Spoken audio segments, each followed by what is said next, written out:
নন্দীগ্রামে সেবাশ্রয় ক্যাম্পের উদ্বোধনের পর অভিষেক বন্দ্যোপাধ্যায় কি বলছেন শুনব।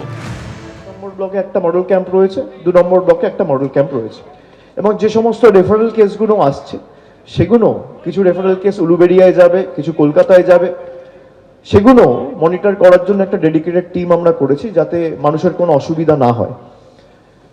এবং শহীদ পরিবারের যারা সদস্য ছিল তারা এই ক্যাম্প আজকে উদ্বোধন করেছে, আমি কৃতজ্ঞতা জানাই তাদেরকে।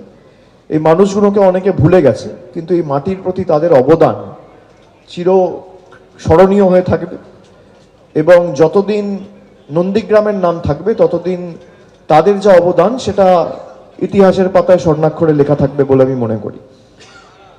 এখানে কিছু লোক আমার সাথে ইন্ডিভিজুয়ালি, বিশেষ করে যাদের ক্রনিক কেসগুলো রয়েছে, যেগুলো অন্য জায়গায় পাঠানোর মতো রেফারেলও কিছু কেস রয়েছে, যেগুলো কিছু কেস ব্যাঙ্গালোরে পাঠাতে হবে, দিল্লিতে পাঠাতে হবে, তামিলনাড়ুতে পাঠাতে হবে, কেরালায় পাঠাতে হবে, আমি সেগুলো আমার লেটার প্যাডে চিঠি করে সেই হাসপাতালের কর্তৃপক্ষের সাথে কথা বলে সেই কেসগুলো রেফার করে তাদের যাওয়া আসা আমার যতটুকু সামর্থ্য রয়েছে, আমি যেমন ডায়মন্ড হারবারেও করেছি আমি এটা নন্দীগ্রামের ক্ষেত্রেও করছি, কোনো ব্যতিক্রম হবে না।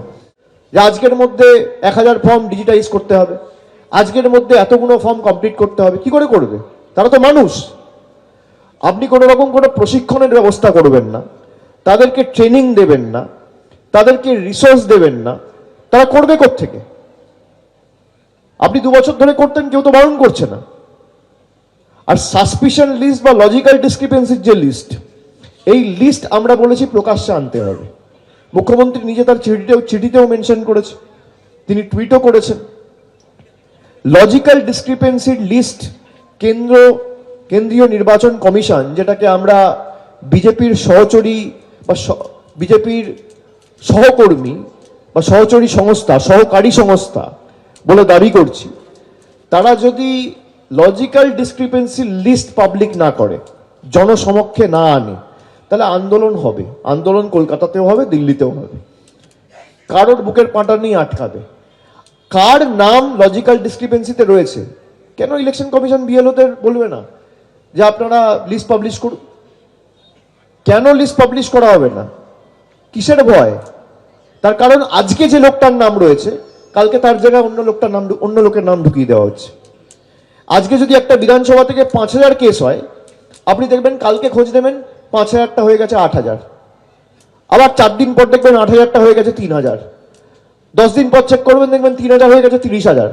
এই যে ডাইনামিক, আজকে 3000, কালকে 5000, পরশু 8000, তারপরের দিন 10000, হঠাৎ করে 30000।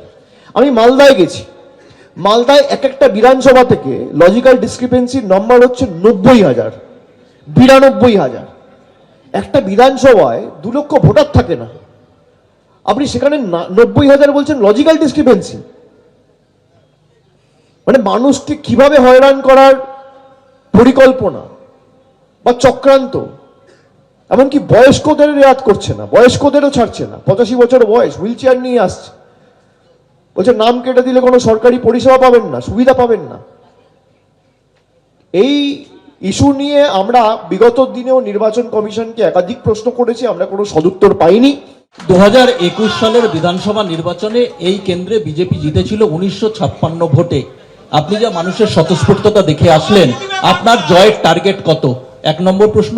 আর দ্বিতীয়ত হচ্ছে ডায়মন্ড হারবারের পর নন্দীগ্রাম, পরের ডেস্টিনেশন কি বালুরঘাট সেবাশ্রয়ের?